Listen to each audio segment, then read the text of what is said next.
Thank you, everybody, for coming to the latest edition of the ORF Neighbourhood Scope discussion.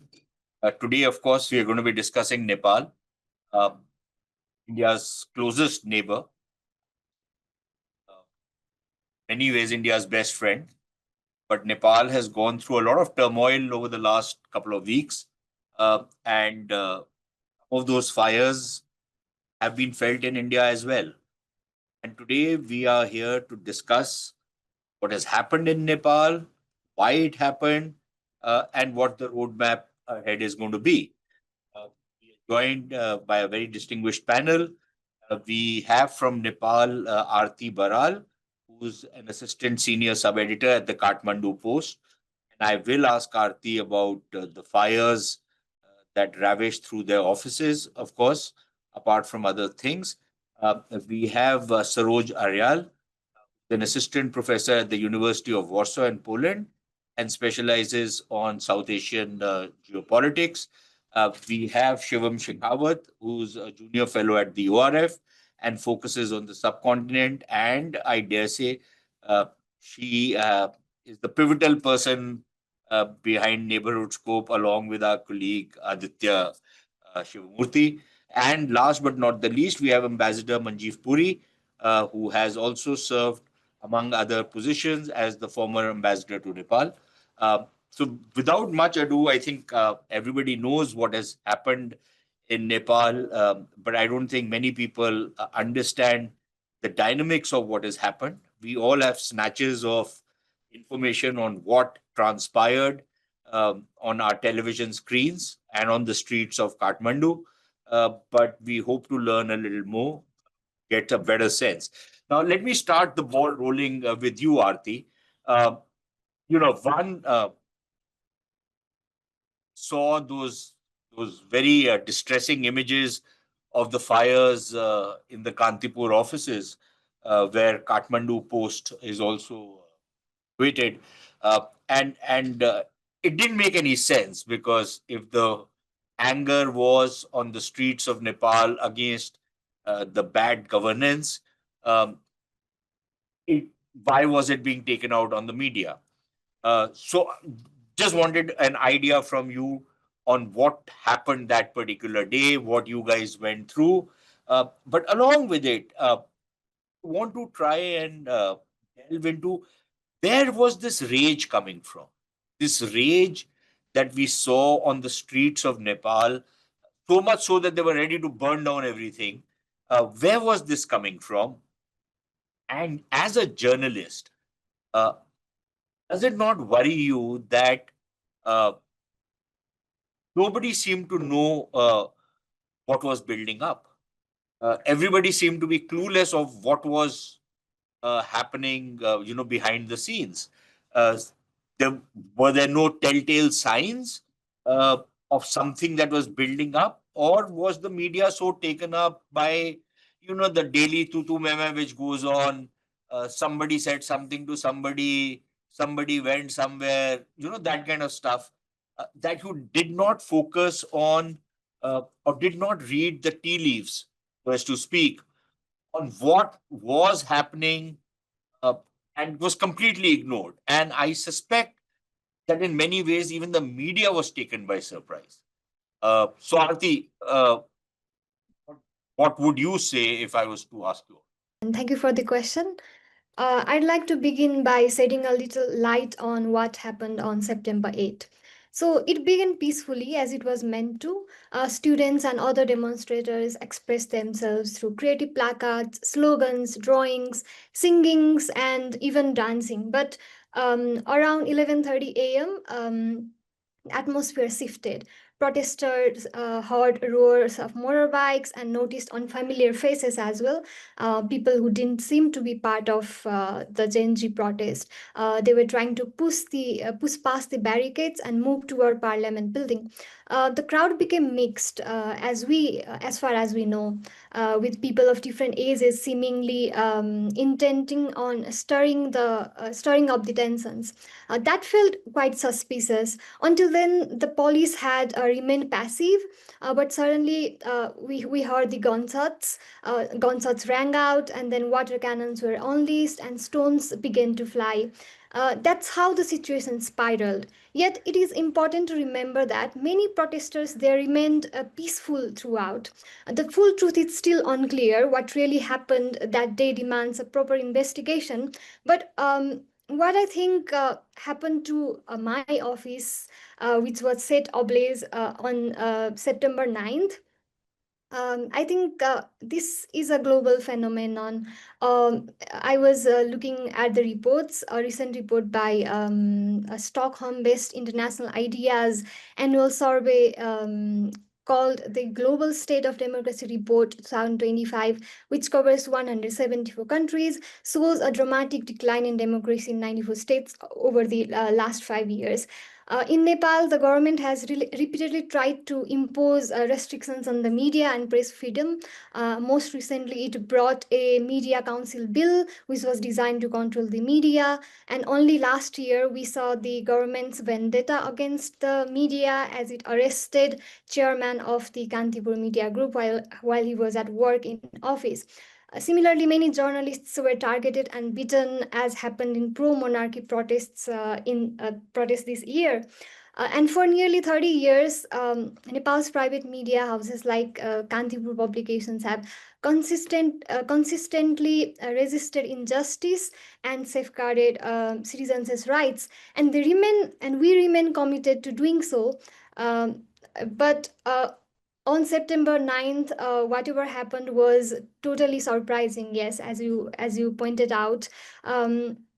Even on the very day of the attack, we carried on our work and we brought out the paper, thankfully, but the situation was very tense. We have two separate offices in Kathmandu for our television and for our papers. And the office one nearby the Tribhuvan International Airport was set ablaze when our fellow journalists were working inside, and some of them were beaten by the mob as well. Some got injured while getting out of the office, and yeah, times were really tough, but we managed to work. And I think yeah, this is a global phenomena. I think it's I mean, like targeting media and people behind it. Yeah, I think yeah, it was a total surprise for us as well, because we have always been committed to working for people and trying to give factual information as much as possible. But yeah, whatever happened was unexpected and surprising. Yeah. So are you saying that in the media in Nepal, nobody had any idea that there was a lot of rage that was building up on the street? Or do you think this rage was not uh, was something much more, in the sense that it was other agent provocators who also joined in to destabilize everything and hijack the student protest? Would you say that is what happened, or am I reading too much into it? There are a lot of speculations about the protest being infiltrated by violent actors, but I think whatever happened on the day was in a way historic, because it spiraled through Discord platforms and TikTok platforms. The government has imposed a ban on a few days ago, the before the protest actually began. So we are not, these things are still being investigated. And yes, of course, it was a surprise for us that how the events unfolded. And Is it was these protests were against corruption, impunity, and nepo babies, things like that. So I think yeah, it was quite surprising, I think. Okay, so before I go to Saroj, I just wanted to ask you one more thing. Is there any investigation, on the bodies of the people who were killed in the firing on the first day, when the 19 people were killed? Is is there any investigation whether these people were killed in police firing, or was it somebody else who was firing at them? Anything, any information that is there? No, as of yet, the investigation has not been carried out yet. But yeah, studies and some proofs by the protesters highlight that even as the police were saying that they were firing rubber bullets, live emanations were like fired. Yeah. Saroj, if I can turn to you, there's been a lot of talk. Uh, were these organic protests or were these orchestrated protests? Um, Second, there is a lot of speculation on uh, the role of NGOs, and one particular NGO is coming to being talked about a lot, Ami Nepal, and uh, all kinds of theories are built around that particular NGO, where it gets its funding from, what its agenda is. So there's a lot of speculation on that. And then finally, what something which Aarti mentions about the Nepo kids, that there was a lot of resentment against, this vulgar display of ostentation by kids, who are called now the Nepo babies or the Nepo kids. Incidentally, we have that phenomena in India as well. And some of them are actually seeking inspiration from Nepal, which I find kind of ironic. Nepo babies talking about an agitation in which Nepo babies were attacked. But that's a different matter altogether. And then, of course, this whole Gen Z thing.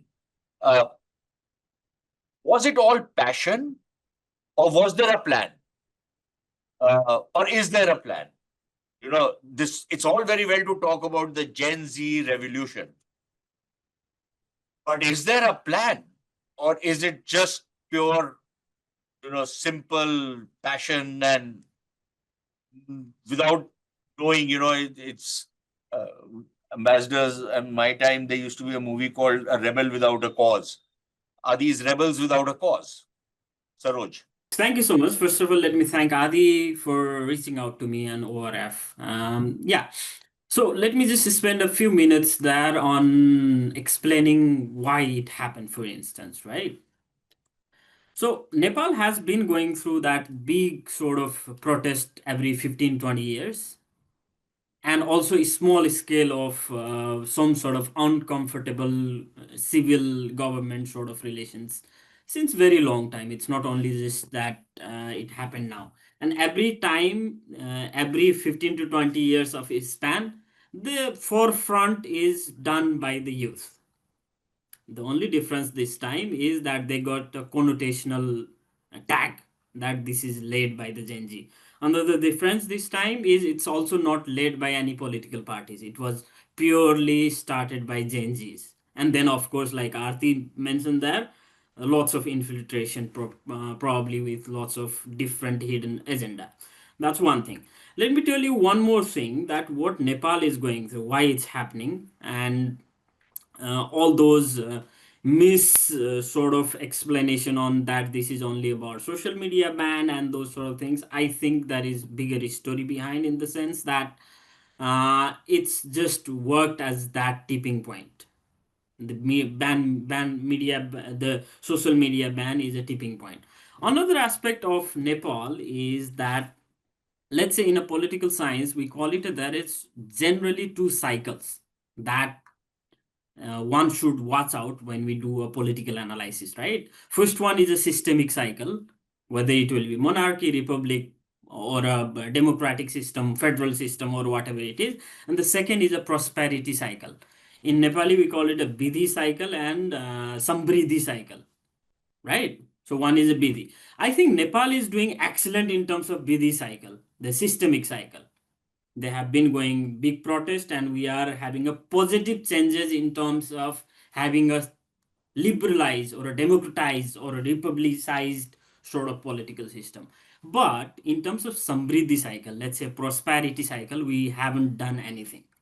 So until and unless we find a way to walk hand in hand, whether the systemic cycle and the prosperity cycle start walking hand in hand, we might see this again.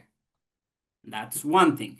And the irony of the whole situation is after the GenZ protest, after lots of killing, again we are in the same loop of a systemic cycle, busy cycle, right? We start talking about who is going to be a prime minister. We start talking about whether we save the constitution or not, whether we should have a whether we should dissolve the parliament or not. So we are again having a who is going to be a minister, for instance. So what we are doing in Nepal again is we are still talking about the system. And if we didn't address this prosperity cycle, it's again going to come back to us. That's one thing. Another thing about the GenZ protest is this is bringing in broader geopolitical speculation. Like Aarti said, it still will be very speculative. One thing, it's always easier from a psychopolitical perspective. For a OLG, it's always easy to say that it's India or US did it instead of saying that I did it. It's a general political psychology. It's always easy to blame someone. Having said that, one can never oversee the fact that there were lots of problems. Problem with the Nepo kids, problem with corruption, problem with not having any sort of responsibility of the act that has been doing. And then on the fundamentally, the basic thing is that people are not seeing the hope. Hope is the quite a thing, that everything is about hope. If you are living a very misery life now, and then if you have a hope that in 5 years I'll be better off, then maybe you will be able to console yourself. But in terms of Nepal, that the limitation of hope crossed out. So maybe there was just about social media, maybe it's about other sort of thing, but it was building up and the hope was collapsing. That's another thing. About NGO and infiltration, that without being speculative, that a countries like Nepal draws lots of geopolitical attentions. Lots of geopolitical attentions in the sense that it has a very sort of geopolitical identity. And I have wrote one paper about it, that we always need to worry about the external actors. External, I'm not saying external actors that I'm not claiming India and China are external actors. It's in their periphery. So India is always going to be active on Nepal. Now lately China is being very active in Nepal as well. But what I meant is that we should, India, China, Nepal, all should worry about the external actors. Whatever it is, if we have an involvement of anyone beyond India, China and Nepal in such kind of protest, I think it's a bit worrisome for all of us, for China, India, and Nepal, all of us. That's what I'm going to just say that. Having said that, I'm not saying that there is involvement. If it's involvement in terms of all the things that happened on the second day, the burning, the rage and everything, I think there's a small sort of infiltration of all the interest group. There was a monarchy group for sure. If the republic collapsed, then monarchy is time, right? So they had some sort of hope. There was a people who were also maybe interested on, like, okay, if the Oli is going down, then there was a Oli, the Congress and UML's government. So it's my turn, right? Maybe there was an infiltration of Maoist as well. Maybe there was an infiltration of Nepal independent parties where their leader was in a jail, right? So all the interest group, of course, joined in later on. But what I think is what happened on the third day of the protest, I think that's what we should keep an eye on. Ultimately, I don't think this is the outcome anyone would have wanted. All the burnings, all the killings, I don't think that's any involved party would have wanted. Means from third day, they were really, every involved party was really scared in the sense that, okay, we need to resolve this as soon as possible. We need to find a way as soon as possible, mostly because this is not the outcome anyone was hoping for. Yes. Thanks. Shivam, Saroj talks about what Oli said. That once, he suffers this blow, for him, ever since he came to power, India was always the favorite whipping. So it was natural that he blamed it on India. But there are others who have blamed the Soros gang, the favorite these days. And then, of course, there's that mythical deep state, whatever that is, which was also involved. Uh, and of course, other conspiracy theories include the monarchists, that the monarchy is trying to come back. Uh, and of course, there are some Hindu groups which were very active and wanted Nepal to become once again a Hindu Rashtra. So there have been a lot of talk of all kinds of groups and all kinds of interests being behind what has happened in Nepal recently. Uh, as a scholar who watches Nepal very closely, uh, do you make sense of all these conspiracy theories? Is there a kernel of truth in some of them, any of them, none of them? What? I think building up on what both Aarti and Saroj said, when we, as a scholar who's tracking Nepal, when even I read the news for the first time that this has happened, and then eventually, gradually, when we realized that the scale of it was something that none of us expected, I think in order to give some explanation to it, in order to make some sense of it, saying that there is a conspiracy or saying that there could be an external factor involved makes us understand the situation a bit more better. Like, for example, both of these mentioned that, the problems that Nepal have been facing, the Nepalese have been facing, it just did not emerge this year, or it's not something that none of us were aware of. But, the kind of problems that they've been facing, that has been continuing for the last decade, since like the country transitioned to a federal republic.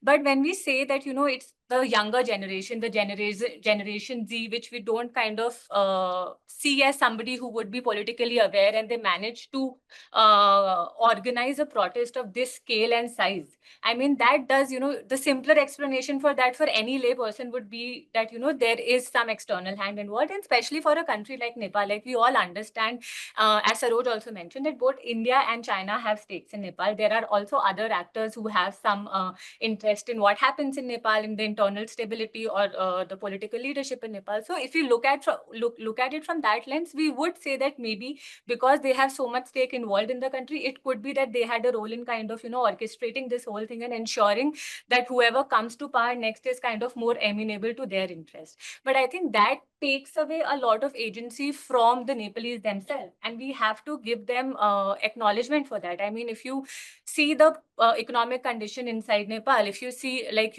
just saying that the youth, a lot of the analysis of the protest was on the lines of how it has just come in response to a social media ban which happened. And later on, obviously, media houses did start reporting that this was not just against the ban, and it has a long-standing history. But we have to understand that in Nepal, the youth have been clamoring for more economic growth, more economic development for a lot of years. Like, the fact that the migration from that country has increased exponentially in the last decade. I think more than 7 million young Nepalese have gone on to other countries in search of better job opportunities. The protests that happened in March this year, which did have a lot of pro-monarchy tendencies, but we have to understand that a lot of demands that they were also making in those protests were aimed at the fact that they were kind of exhausted with how the current establishment was working. So, like, the protest was against the political class. So I think if you look at it from that perspective, you would understand that this has been going on for a very long time. And the social media ban in a country, the fact that the government would think that they could come out with such a ban and expect no response from the people also shows that the establishment kind of saw themselves as being immune from any public protest. They were so sure of that not being contested, that not being protested by any of the people. So I think it is an easier explanation to understand. Like, a lot of the reports that I've been also seeing, they say that the US, through the National Endowment of Democracy or through USAID funds, they've been funding certain specific groups which kind of done that. But I don't really see any motivation for those groups to also then do that. I mean, the situation that we have in Nepal right now, it's as uncertain for you as it is for the Nepalese there. So I don't see what immediate gain could US or China get from that. I mean, even if you see the responses from the Chinese or from the US, they're all very muted in the sense because they are also trying to make sense of what has happened. So they are also not sure how it would turn up in the future. So I don't think from that perspective any of the conspiracy theories hold ground. I do agree that obviously, like with any protest, there is a tendency when the protest starts, it starts with a specific idea, it starts in a certain format. Eventually, because we go into a lot of considerations like mob mentality and then the fact that it expands, obviously there is a possibility that vested interest groups with vested interest kind of then leverage the protest for their own benefit, which happens everywhere. It has not happened here. So that element is definitely there, but I do not see it as because that's a very myopic understanding in my view that we blame it on a foreign hand and then kind of not give the Nepalese the take away from them the kind of problems that they have been anyway facing for the last. Yeah, I would agree with you 100%. In fact, it's a kind of a dumbing down to say that, well, the people of Nepal had no agency in what happened in Nepal, and it was somebody from outside who was coming and doing everything. I think that's nonsense. Of course, how the protests ultimately play out, nobody really can control a protest which goes out of sync. But Ambassador Puri saved you for the last in this round. We've seen from the 90s, when the first anti-monarchy, pro-multi-party democracy protests start. And at that point of time, you had a titanic leader like Ganesh Man Singh, who was at the head of that political movement. Everybody would rally behind him, a man of great integrity. And subsequent protests, as Sareen very correctly said, there have been some kind of leadership which has spearheaded those protests, which has guided. But now we've seen all those guys who were spearheading the protests at one point of time, were at least for the last 10 odd years, if not even longer, were more interested in this musical chairs of what I call Kaun Banega Pradhan Mantri. And it was constantly playing that, every year there was a change in government.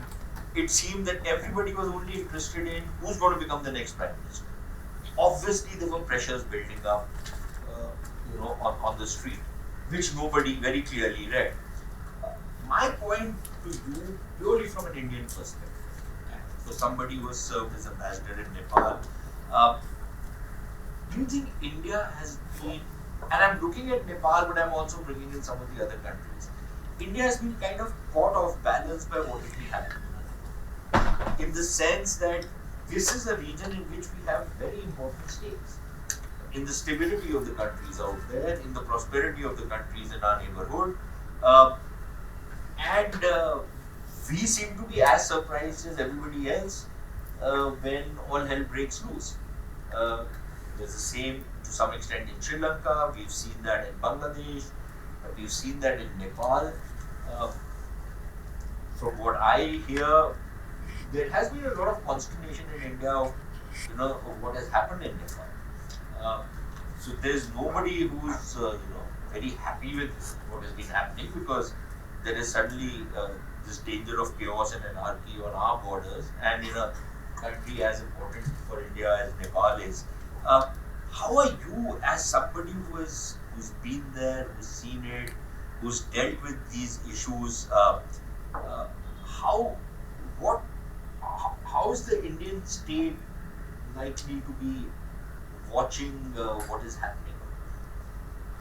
Sushant, thank you very much. Shiva, how can we ask you to stand up and take a bow? What you said was music to my ears and absolutely fantastic. I hope, Aarti, you and Saroj also agree with what she said.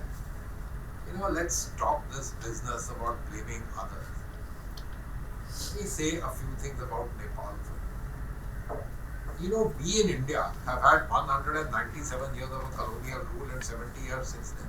We win Booker prizes, we think we know Angrezi, we are Satya Nadella, so we are everybody. We are part of the great white world. And the others, wo kya hai? Kuch bhi nahi hai. It is true. Till 1990s in Nepal, you couldn't get a passport. If you were not a Rana or something else at all. And then from 1990, what has happened? 25% of their population is overseas, and I'm not counting those who are in India. They are West. They are in Australia. Recording in progress. They are in. They are in.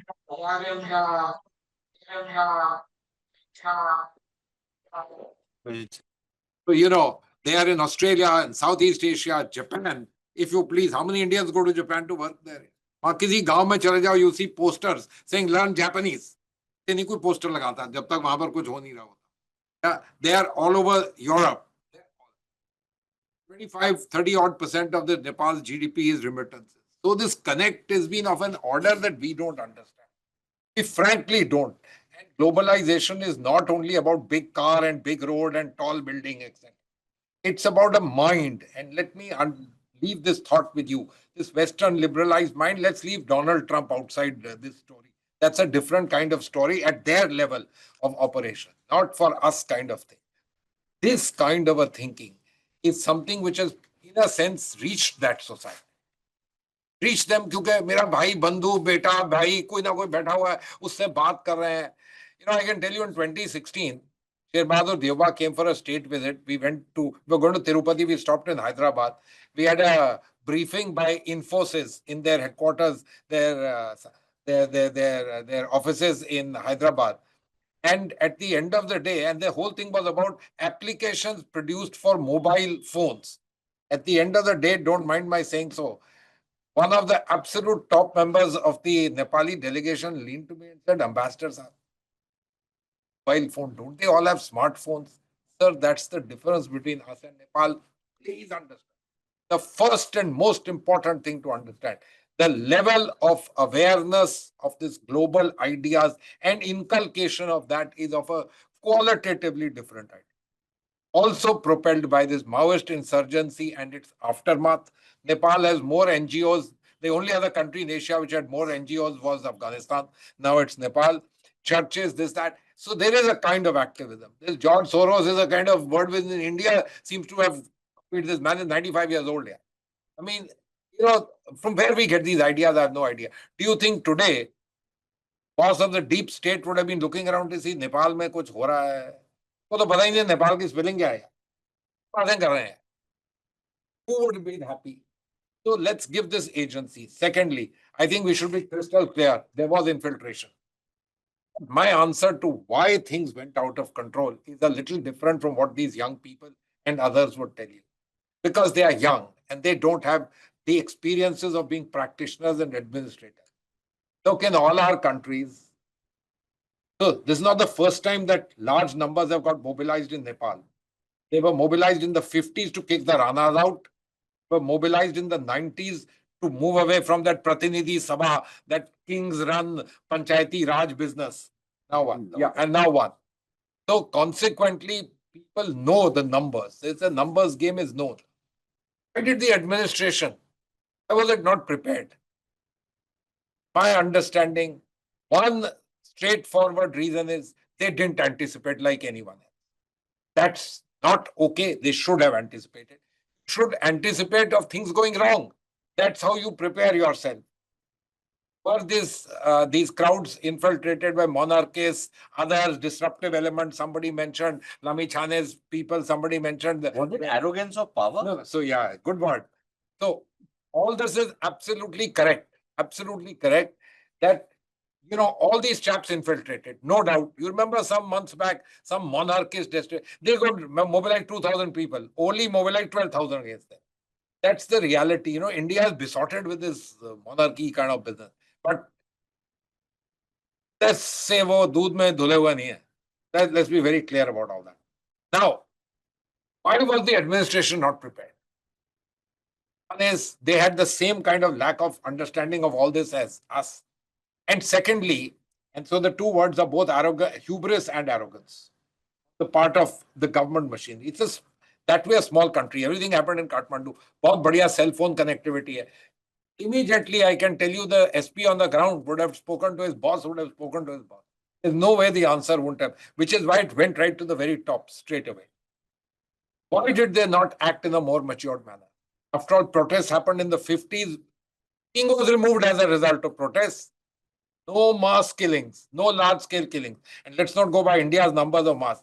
If 25 people had died in the southern part of Nepal, kisi ko pata bhi nahi chalta. This was Kathmandu. Look, let's understand. It's a country where the society is exactly as Saroj Kumar Aryal and what's Aarti Baral will testify to you. Don't mind my saying so. It's the country of the Khasaria. And it's their society. In their society, when you do these things, so I'm reminded of this Phulan Devi's, very, very great quote. Thakur को मारा है, सजा तो होगी. That's exactly what happened to them. And the cops opened fire. Have you seen the photographs, the visuals? 8, 10-year-olds in school uniform with bullet holes. Do you know that more than 300, 400 people were seriously injured and lined the hospitals of Kathmandu? Can you imagine that same social media which was used to get people there then reflected all this? The rage went over. And then, I don't want to say this, but I've written about it, so I might as well say it. I think it was a very smart tactic learned from others, especially from the Sri Lankan playbook. एक दिन जरा भड़ास निकालने दो. Now, whether it was कि इनको target करने दो, पीटने दो, वो ठीक है, पता नहीं. They saved the Prime Minister, they took him out. उसके घर, पर्सनल घर को आग लगा दिया. Deoba and his wife, I'm sorry, were humiliated. I felt very bad. They pulled out the president. थोड़ी सी पिटाई पिटाई होने दी. Look, it was part of what we call in India, भड़ास निकाल दी. Now, should it have happened? Obviously, none of us can say. Kantipur, Aarti, let's not talk about Kantipur newspaper and so on. You guys are part of the establishment, man. Good part of the establishment. But what did they do? Let me say this. Not a single soul got killed as a result of that. They went there, told the guys, come out of the building, and then they torched them. हम लोग कभी समझ ही नहीं सकते. हमारे दोस्त जो है अमीर आदमी, हम उनको फोन किया, भाई कैसे हैं? एक कहता है, यार मैं बड़ी अच्छी अपनी एसयूवी में बैठा हुआ बाहर, उन्होंने मुझे घर से बाहर निकाला और मेरे घर को आग लगा दी. This is typical of Nepal, the wait. And how did things cool down? That evening, the army came in, said no. Palan Shah made a call, no doing. Next day, the same guys were out with brooms and jhadu and cleaning the place. The damage had been done. Right? Damage has been done. It will cost. It will cost hell of a lot. Political vacuum is being filled. Again, happy that the army has played backbone, but nothing more than that. Very different from other places that you see of. Who's the gainer? I don't know. So as you say, very well, Sushant, cause पता नहीं. Each of them may have had a cause, but taken together, किसी को कुछ great idea है नहीं. Will they be able to get their act together? Beautiful points made by you, Saroj, about the Vidhi cycle and the Samriddhi cycle. They are fantastic. I will quote you for this. Vidhi में ही चलता है. समृद्धि इतनी आसान है नहीं. This is a very challenging geography. ये वो geography नहीं है जहाँ you can go about promising everybody that you'll have Switzerland and Nepal. It doesn't work like that. It's a very, very challenging geography. And to be very honest, for the last 20, 30 years, almost anyone in Nepal, and I hope you guys remember Vijay Pandey, the great anchor of television and the author, whose famous works are that, there are two neighbors, but there's a third neighbor from the air. And we are not naming the neighbor, but they are prescient and very much there in it. So for many years, it's been a kind of thinking in India that their activities are good for us. I beg to say, at least Manjeev Puri has a very clear view, publicly stated that that's not the case. An old and fervent believer of Ekla Chalo Re for India in our neighborhood. Many people in India, my colleagues included, worldview about it. That's up to them. In my opinion, this Vidhi thing will continue. Nepal knows how to get this thing going. Whether there will be Samriddhi, that I don't see happening. This is setback Samriddhi. Samriddhi means prosperity. It's set back that little bit of prosperity even back. Will anybody go as a tourist to Nepal? Even you and I would think twice. How many people are going to do investments? Very difficult. More so for young people to try and get jobs outside. But now that may also become difficult given the kind of changes which are happening in the West, the thinkings about nativism, etc. So very, very, very challenging time for all of us. What can we all do? Best, on being asked for advice, etc., please offer whatever you can in support because it's useful. I want to make one final point to you. Sean, thank you for using the expression, our best friend is that. I'd use geopolitical terms for it. Nepal is for India not just a strategic partner which defines India in terms of what we believe is our manifest destiny. That particular definition, it's a long word, starts with H, I won't say it, or imagine it. To take questions from people from a angle which you won't find most people from the Indian diplomatic service, etc., talking about. But called me, so thank you very much. No, I'll come to you for a second round. Yeah. But before that, let me go back to you, Aarti. Now what had to happen has happened. There is an interim government in place. Uh, we promised elections in March. But what is going to be the political roadmap? Because there is no clarity. Because, as Saroj had earlier said, that in the past, whenever there was an agitation, there was somebody leading the agitation. So you knew that what the transition will be like. We don't know what the transition is going to be come March. We don't know whether the old political players will still be in the fray or they're out and there'll be some new players who are going to be coming in. We don't know. A lot of names are being thrown about, but we don't know how that's going to play out. Nepalese politics has been quite fragmented. If you look at the results of the parliament, so we don't know what kind of a government Nepal will get. This is what sitting in Delhi I can see. But sitting in Kathmandu, what is it that you are now foreseeing? Who are going to be the big players? Will the established parties continue to have political equities, or are they now so discredited that they are out? How will things play out going forward? Thank you for the question. I think the fact that the KP Sharma Oli led government toppled, and now we have the first woman prime minister in Nepal is not a small feat.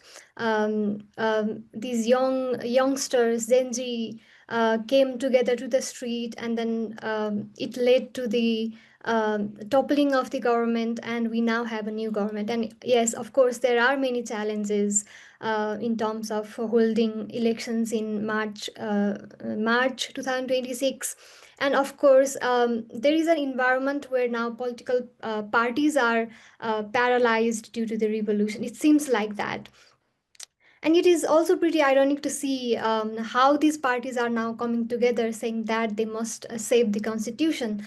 Um, um, and to amend it and uphold people's rights and implement fundamental provisions that are guaranteed in the constitution. So I think the first and foremost challenge for the interim government is to build trust among these political parties and hold elections successfully, because that's what this interim government is meant for. So I think for these 6 months, the interim government has to deliver a political transition so that we can look forward to such a system, such a political environment where the Gen Z have their representatives to look up to. I think for now, I think that's what I would like to say. I mean, like this transitional government will give such a political transition where yes, there will be many Gen Z voters in between for March elections, and yes, we are anticipating and very hopeful that there will be a hopeful political transition in Nepal. I think that's what I want to say right now. So, Saroj, hope is all very well, right? All credit to Aarti for having a lot of hope, and yes, we should all hope for the best. But hope is not a policy, and hope is not necessarily the future. So, as somebody who's probably not sitting in Nepal right now, but because you are a Nepali, you can try and look at things with the benefit of distance. How are you looking at things play out going forward? And along with it, I just need to ask you this on uh, how do you see the foreign policy of whatever government is now going to come into play in Nepal, in the sense, especially between Nepal and India, Nepal and China, and Nepal and rest of the world? How do those relationships play out? Because there is a lot of change that is taking place even in the foreign policy domain in Nepal. How are you looking at things sitting from your perch in Warsaw? Thank you so much again for the question. Let me just point blank tell you that all the interim governments that were in Nepal before have delivered what they are supposed to deliver. So I think this interim government don't have much of a thing to deliver. I'm not a person, this is my personal viewpoint, but I'm not a person that who have that sort of fascination toward more of a chain of command or an anarchic or a more authoritative sort of governmenting style. Of course, it's fascinating for a while that we need a one leader who make a decision. We need a one sort of system which will give us a result. But in a long run, that's not how a country should be. We still need to preserve the democratic system.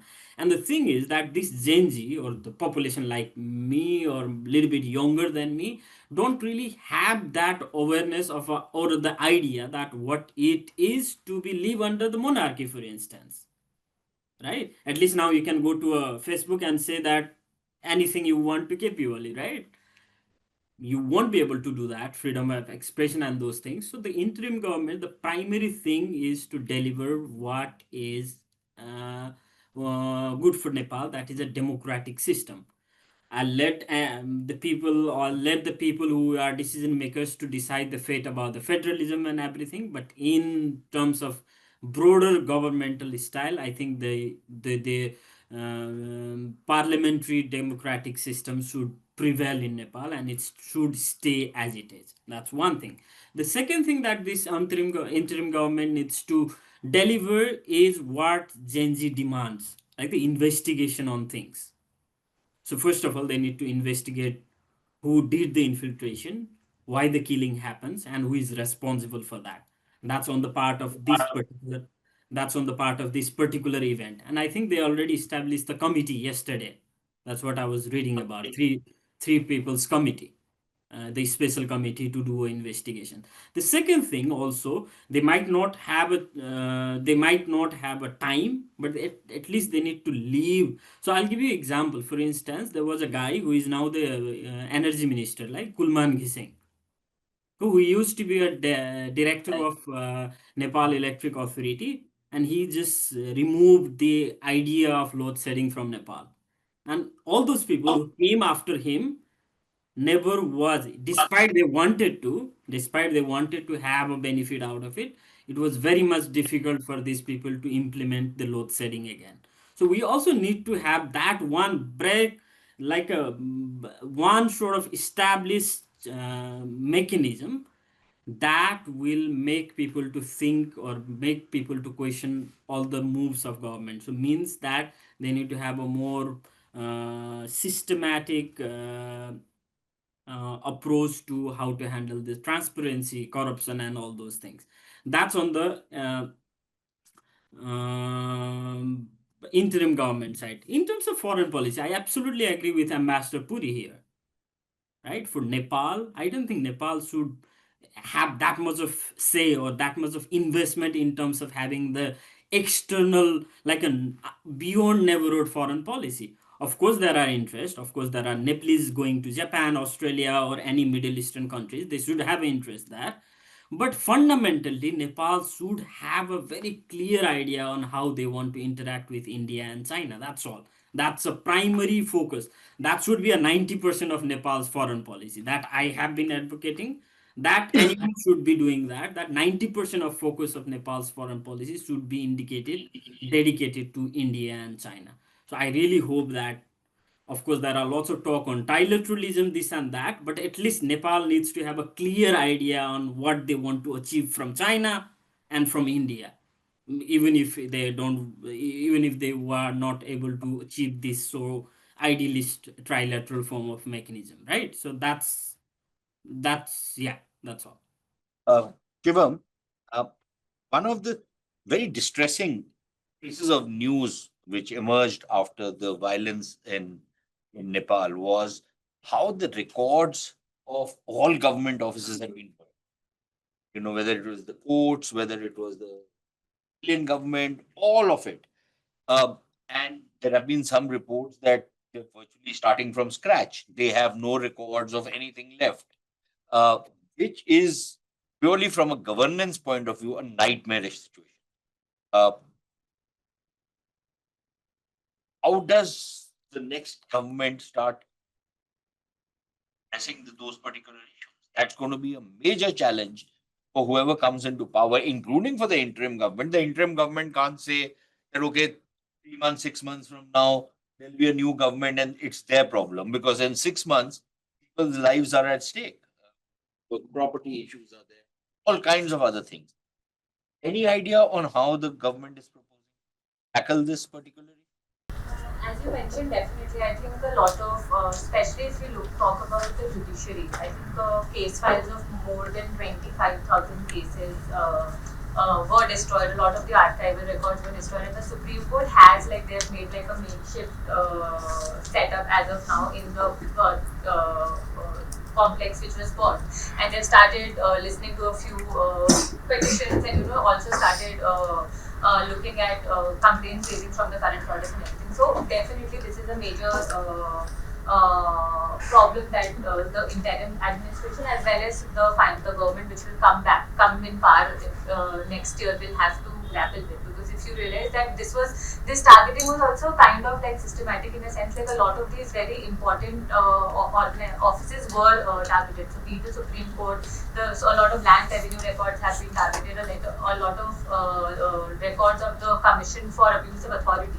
So which had a lot of records for which was investigating a lot of leaders, in the sense current leaders or a lot of Nepali leaders for on charges of corruption. Their records have been targeted. So this is definitely a big challenge at this is in terms of how the interim government can look into it, or how the final government or how the new government should look into it. Like for the Supreme Court, the current the interim Prime Minister has said that they will start from scratch. So the court has started reaching out to the lawyers and ask them to share their case copies so that they can then build up on that and take up a case forward. But definitely that is a very for me it's difficult to imagine how that would be possible and in what way then that process would go on.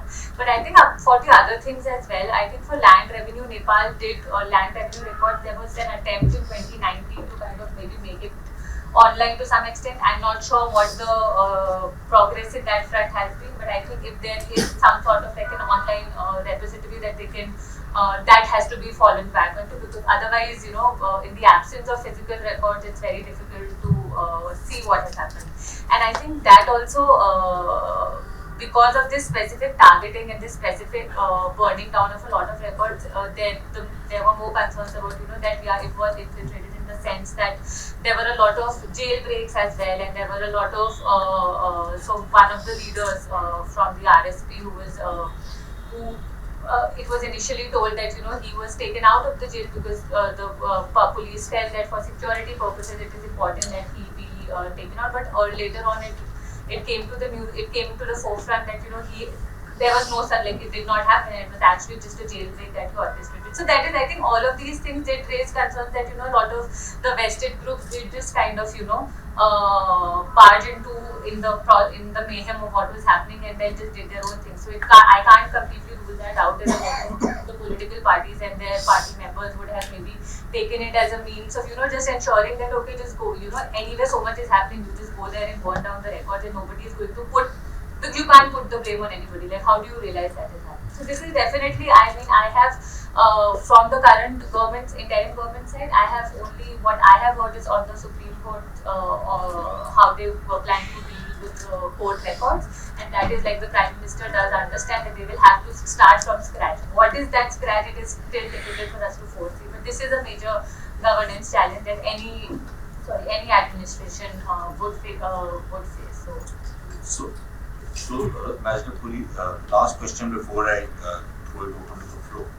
On this particular governance, it's a nightmare situation, right? How does a country, which is as our friend Saroj says, that Samriddhi cycle, which in any case was difficult, becomes even more difficult if you are quote unquote starting from scratch. So how does that play out? Number one. Number two, purely again from an India perspective, what are India's options now? Do we keep doing the same thing that we've been doing? Deal with whoever comes to power, or is there something more that can be done from India's point of view? Because I don't think it is in anybody's interest to see things go to a down spiral in Nepal. I don't see how it serves anybody's interest, certainly not ours. What can India do to try and help Nepal out of this current crisis? Thanks, Sushant. So, how many of you have heard of case files and almeras in India being burnt in critical cases? Those guys who've got mustaches of the same color as my hair are smiling and laughing. These things happen. Let's not overplay this whole business. Okay, these are countries where But sir, governments. those are individual cases. Yes, yes. So here also, in the end, these will only be individual cases, isn't it? Sushant, I know what we are talking about. Supreme Court में आग लग जाए क्या हो जाएगा कुछ नहीं होगा यार. Life will continue. I don't want to diminish the importance of this from governance perspective. I don't want to make this into a nightmarish idea. Governance is carried out at lots of places across the country, small offices, this, that, and the other. It will carry on in its own sort of a makeshift manner, as is happens. Have any of you done anything with any government office, even in India? Not get carried away with all this huge, big government, everything is very recorded. जब चाहिए तो कुछ भी नहीं मिलता. So that's the nature of this. That will get sorted out. This political vacuum thing, hopefully it gets done. Once you have a degree of stability, you will do a degree of recreation. All those things will certainly happen. It's okay. It's not good for a country like Nepal with a per capita income of what is it, about $1,200. It's certainly not good. No good. But this will continue. This is okay. As long as you have overall stability. And the overall stability comes by the security forces being in place, the governance structure generally being in place, etc., etc. Remember, the systems that we have in the subcontinent, India, Pakistan, etc., put together, created by the Brits, was about a good man at the top, not that he or she knew the law. That's the nature of most of our societies here. Somebody mentioned this thing about foreign policy, and you should spend time with India and China. Saroj, I can't agree with you more, but I'm afraid I don't think the numbers are anywhere near what you talk about. And you yourself are an example of that number. So what else do you want me to tell you? Your grandparents could have ever thought of something of that kind, and I'm sure the same is the case with Aarti Baral. Look, Nepal has changed a lot. It's changed a lot. Ideas, thoughts, etc. India was the point of incubation of democracy. Do you think India is the point of giving all the ideas on democracy in Nepal today? Yes, one strand, not democracy, but one strand of governance. Okay, and that to some people in India, not everybody, but not otherwise. Sushant, you asked me the question, what should India do? Look, I mentioned to you, Nepal is not just strategically important, it's important to us in various ways, including the way we perceive ourselves, the way the world perceives us. Critical country for us. You have to engage with the power structures that are there. Keep them going, keep them, in a sense, moving forward in a positive direction. But at the end of the day, let's remember, we have relations with the people. And that's at the level of the people that we need to up this particular relationship. So the old stories of better trade relations, better prospects in being able to travel, better understanding, keep going, do that. And of course, keep interacting with the governments. You need to keep your pipelines open with whoever it is. How does it matter? I went to Nepal, and please don't mind my saying so. I went to Nepal at the beginning of 2017. here will recall what the state of play of the Indian scene with Nepal then was, the so-called blockade, this, that, and the other. Mr. Oli there, elected as Prime Minister in a major electoral victory. Many people were wringing their hands. Yet we had Prime Minister Modi visit twice, including in Janakpur, which was not possible in the first time, with Sushila Karki as Prime Minister. The largest, the only big hydroelectric project in Nepal's history ever. The Arun 3 is today 70% completed. When it gets done and 1500 megawatts of electric power gets pumped in Nepal and sold to India, can you imagine the sea change in the economy to Nepal? That happened. The oil pipeline, the only oil pipeline in Southern Asia, was set up there. The integrated check post open. Also a pragmatic government. We also know how to deal with people. We also need to be mindful of what's happening in Nepal and what's happening in the rest. For me, again, I'll come back to my theory.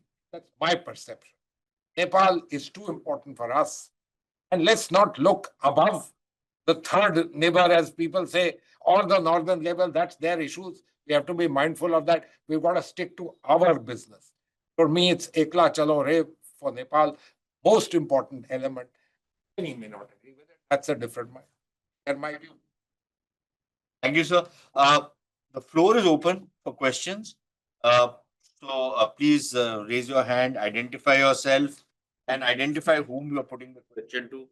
Yes, please. Good afternoon, everyone. Please speak louder. A bit louder when you are. Good afternoon, everyone. I am Srijan Dubey. I am a scholar at Indian School of Public Policy. My question is directed to Honorable Ambassador. If India and Nepal share such close ties, why does Kalapani border dispute persist and what concrete steps can resolve it? And answer the second question, in addition to your point, Ekla Chalore, India says Vasudev Kutumbakam from the Indian Neighbourhood First policy. How we can balance both of them? Thank you, sir. I'll take a few more questions, sir. Yes, I think there was somebody right at the end. Yes, the young girl. You can speak. Speak loud. Speak louder. I am Vishwa Patel, and my question is to Ajit Puri, sir. Sir, though the protest appear domestic, it aligns with the ongoing pattern of governmental collapse in South Asia, which is always linked to external influences. In Nepal's case too, as Aarti ma'am pointed out, there are other characters in the play, maybe fueled by external agencies in the mask of GenZ. Given India's deep historical and cultural ties with Nepal, how prepared is India to safeguard its neighbor from falling into external traps and to ensure that no foreign power fills this geopolitical vacuum? Understood the basic. There was another person down that. Please ask. Good evening, everyone. My name is Vikas Shnoi. I am from Hindu College, and my question is to Manji sir. And it is great to see you again. In last few years, we have seen many countries like Bangladesh, Sri Lanka, Indonesia, Philippines, in Asia, and a very recent example in Nepal are seeing youth protests against corruption, dictatorship, and some people are even calling it a Asian Spring. So in your opinion, how will all of it will influence Indian Gen Zs? Because even we are facing corruption and we are dissatisfied with our politicians. Very surprising that we deeply sound anything to prevent this level of violence. I understand the initial democratic protests and things like that. When it started getting out of, should they have stepped in at some stage and used their force? And also the destruction of records is very sad for any democratic country. That's one aspect. Secondly, what about our Indian agencies? We have seen 3 elected governments in 3 countries collapsing like this. Is there any way with our resources we could have given a little forewarning to these governments that something is happening, going to happen, let alone us? So these are the 2 questions. You all directed at you. Look, guys, I'm very sorry. I have no idea. Maybe because I'm sitting here, but so is Shiva. And she's my greatest asset, by the way. So, shall we start with the Kalapani question? And I forgot your second question, but let me take Kalapani. Let's understand something about politics. in Nepal, the fundamental understanding of politics, and I'm talking about the Pahari community. Let's not conflate this. I know 50% are Madhesis, but that relationship is different. As far as the Paharis are concerned, there's a fundamental aspect, which is this identity politics. We can play it simply, we can say it in very, very sharp words. There is the first thing, what do we say? You are us. They say, yes, we eat the same food, dress the same way, but no, we are Nepali. Do you understand the difference? Identity politics is the easier story. You want to know something? From the times of the Rajas, not Ranas, the Prithvi Narayan Shah, they never identified themselves with the Indian princess. The Darbars in Delhi, they always sat with the foreign dignitaries, not with the Indian princess. Okay, they had a Vakil's office in Calcutta from 1790 onward. No Indian prince had any such thing. So please understand, this is terms of the psyche. So anti-Indianism is the easiest way of getting votes. We did everything for the earthquake, everything we did. Yet, the Indian embassy was around and pathaud and whatnot. And this happens, there's a lot, Indian media, etc. There's a lot of stories to that. So whipping up this particular thing is very easy. Kala Pani is very unfortunate. Very unfortunate. We never issued those maps for the first time. Every single map has had it. But if I tell you the truth, how did the matter spiral out? Because of this social media, etc. Somebody out here tweeted something, somebody there picked it up, and so on and so forth. I went out of control. Frankly, in my opinion, Nepalese political leadership should have realized this is a very hard line. You should not cross it.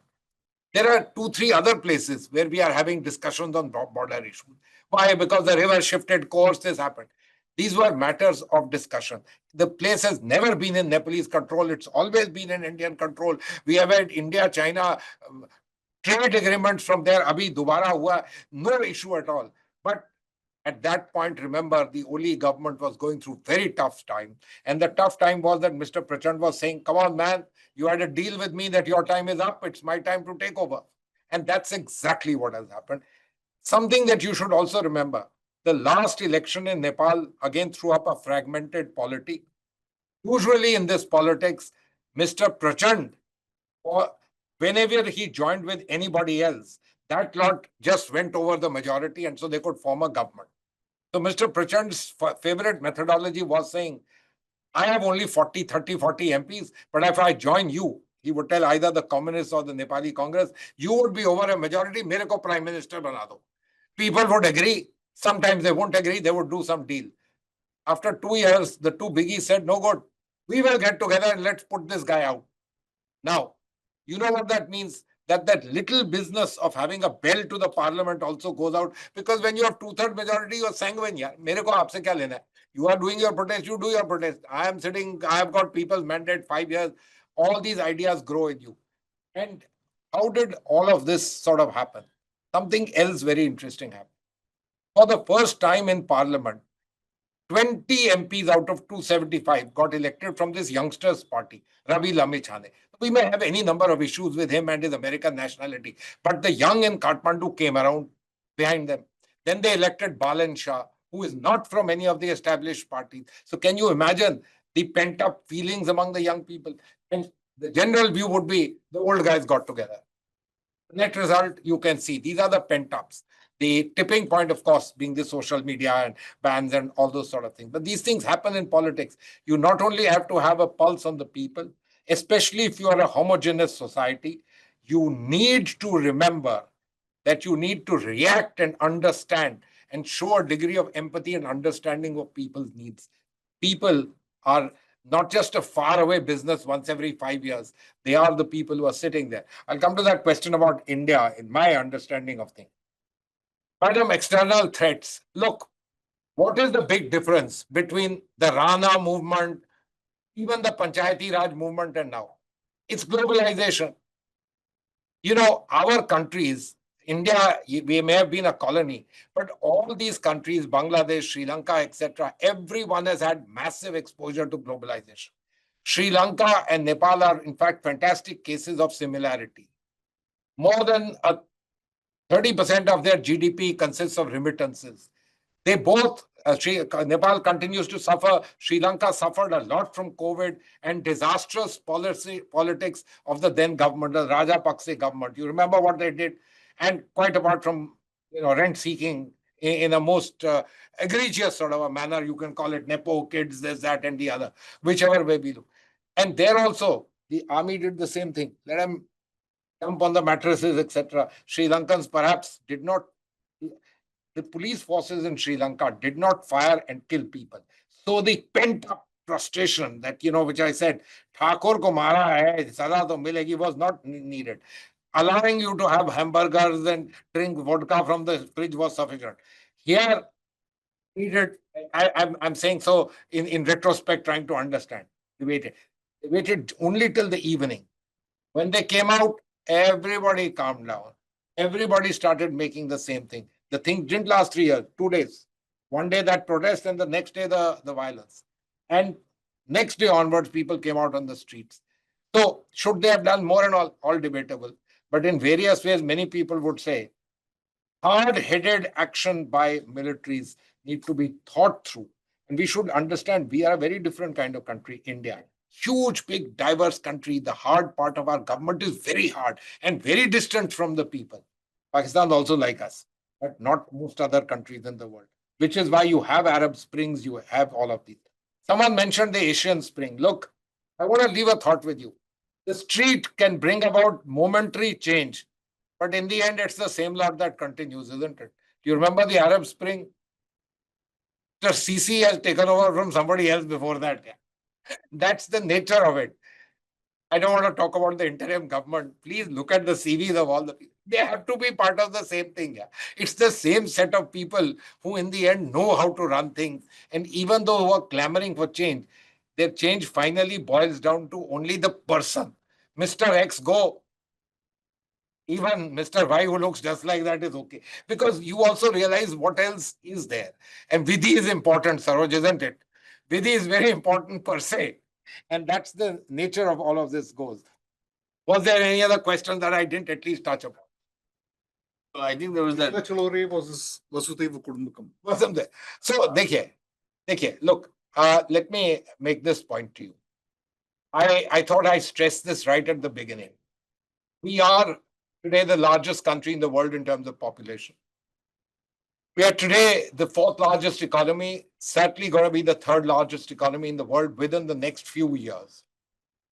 This high table aspiration is no longer an aspiration. It's almost de jure, de facto an accepted fact.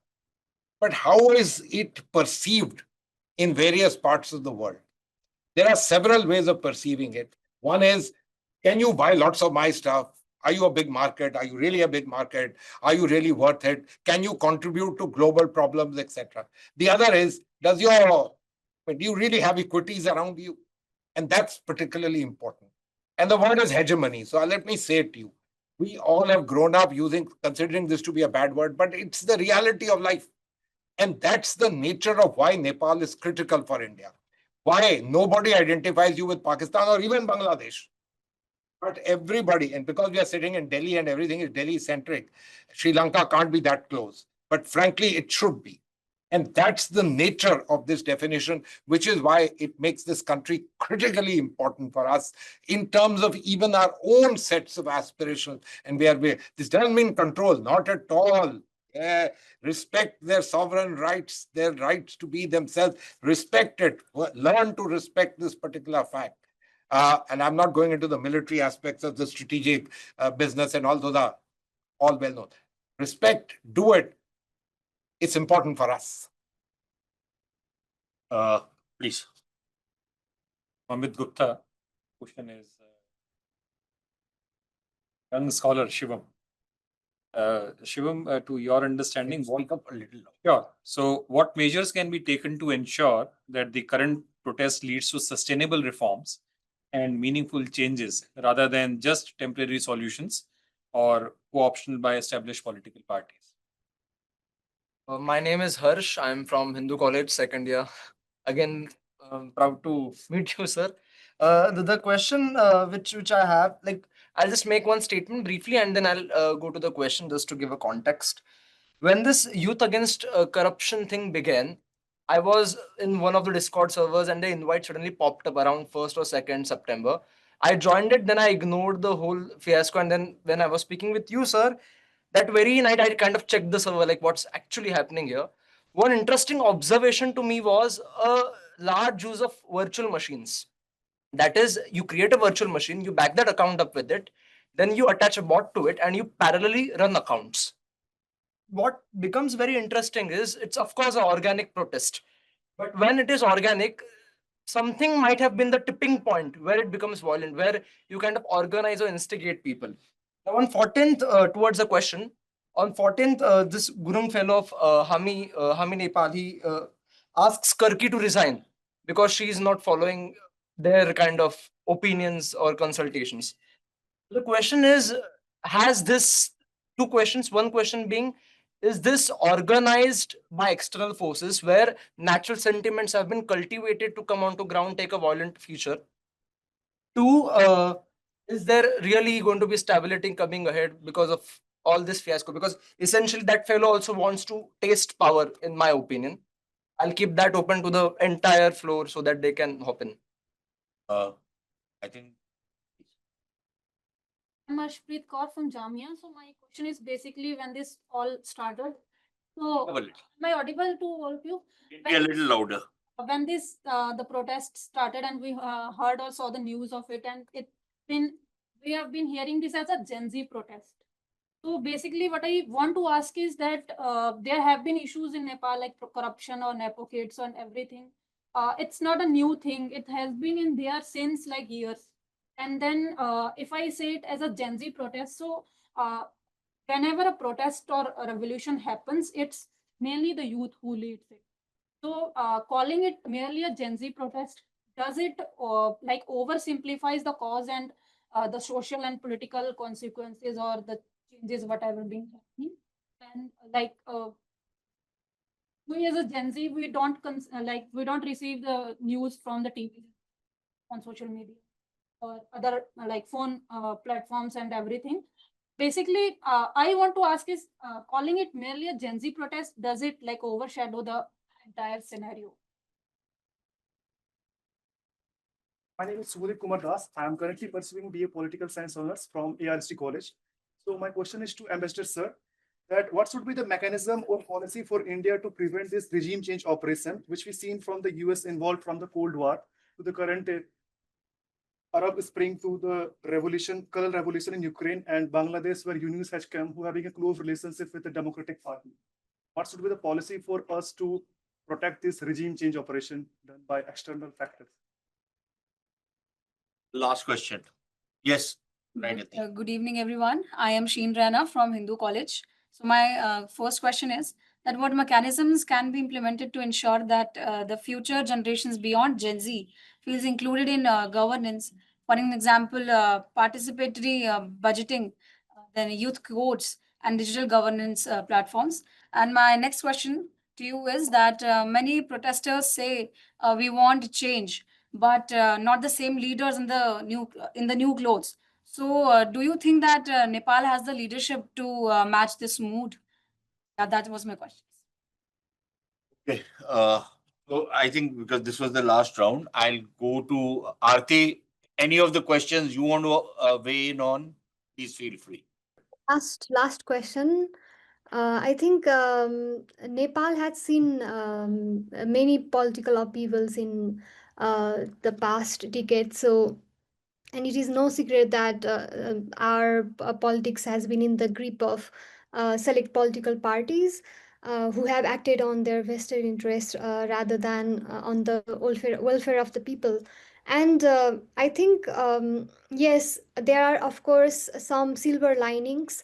There are many youths and such parties who are trying to come up to the forefront.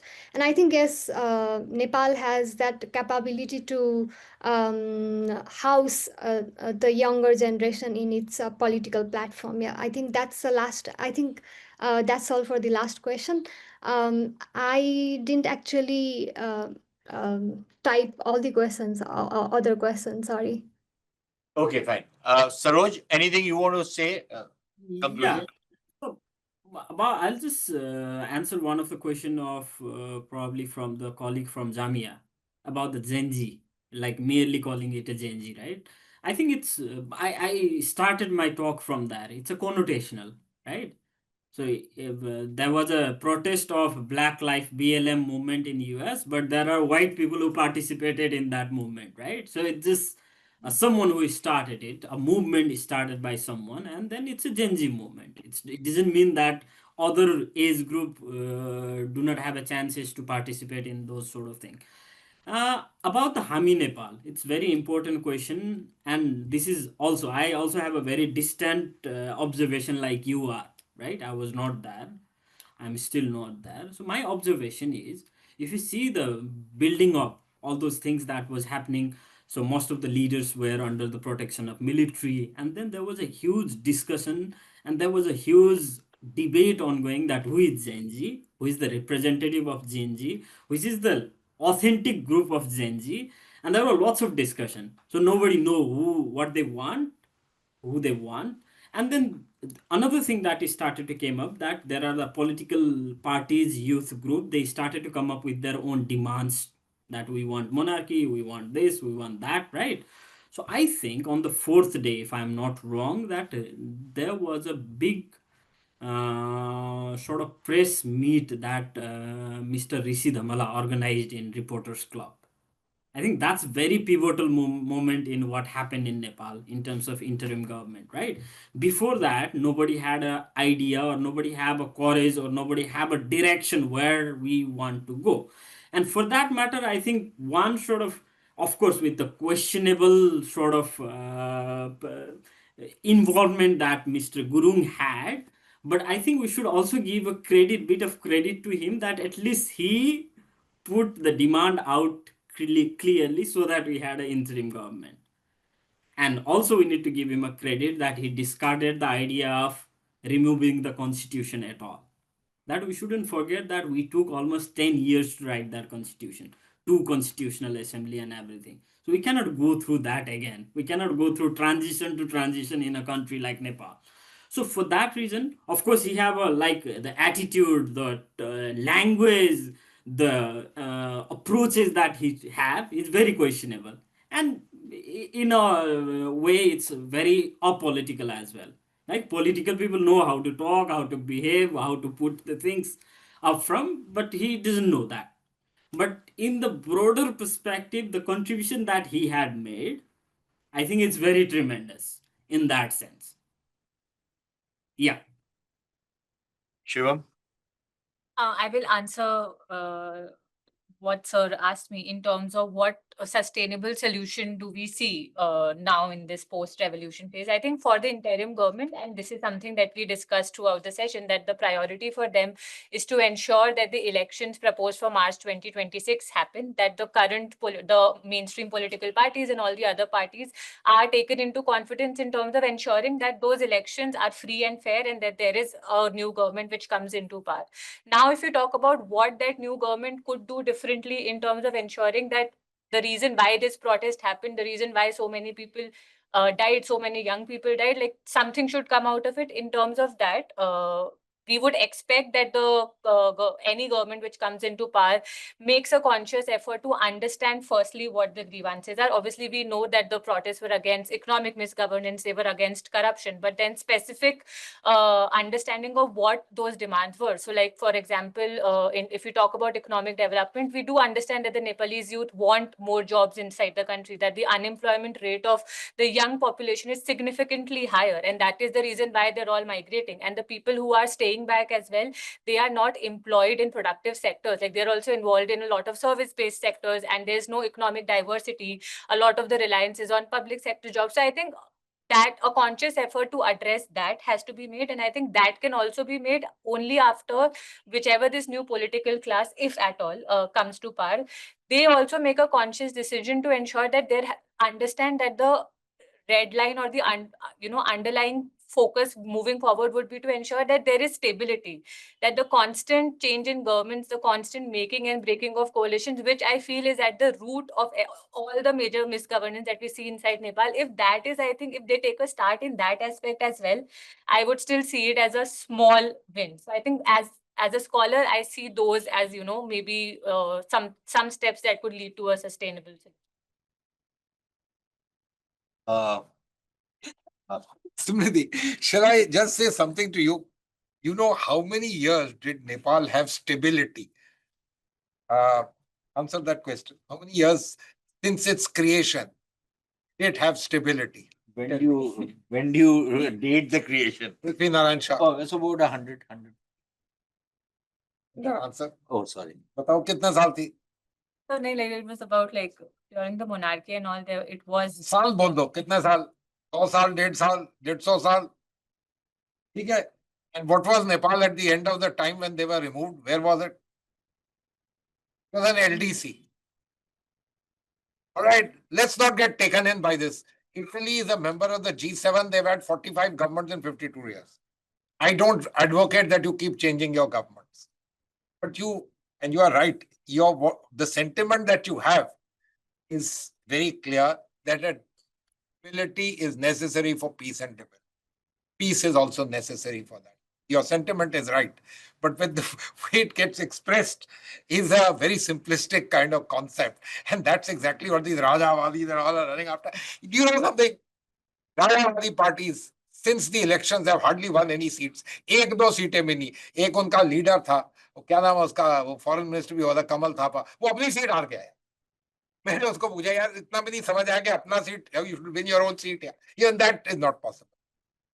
Look, these are the realities of life. That country has changed a lot in terms of its people.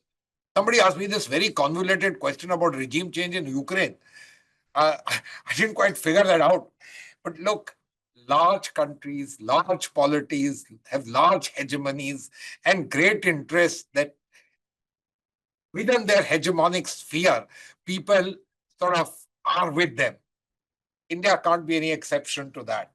Okay, but we are not doing anything in Ukraine, let me assure you. It's a little, there are other guys who are at it. Has it been for the good of Ukrainians? No. I want to stop here by making one very important, which is for Nepal. And that is, you're a nice, beautiful country. You have Mount Everest and you have the mountains and the plains and everything, water, so on and so forth. Lord Pashupatinath, you have all of that. But what it needs a hell of a lot in today's world, with much greater connectivity, much greater knowledge information, globalization, etc. You need leadership which is mature, which is focused on your side, and if I dare say, a little bit less rent seeking. Let's leave it at that. Thank you, sir. So I think there was one question where the young lady at the end of the, I'll try and answer it in as cynical a manner as somebody my age can. When you talk about future generations and all of that, listen, please remember one thing. Power is snatched. Nobody gives you power and nobody tells you, okay, now you are Gen Z or Zen, Alpha, Beta, Theta, whatever. And because you have graced us with your presence in this world, we are going to give you power and we will share power with you. You want power? Snatch it. Okay? Or rise up to the occasion where you can grab it. You think somebody is going to hand it over to you? Forget it. There will be people who will be 100 years old and still want to rule. It's the most effective aphrodisiac in the world. So remember that.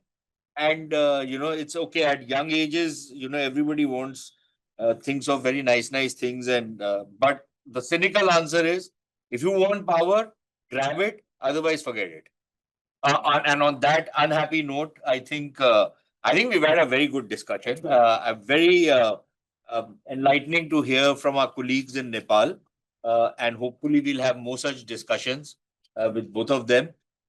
And of course, my colleague Shivam and Ambassador Puri, inimitable style of putting things across. And a lot of thanks to Aditya and all the other ORF team for organizing this. So thank you, everyone. And next month, we'll come up with another country and another topic. Thanks a lot.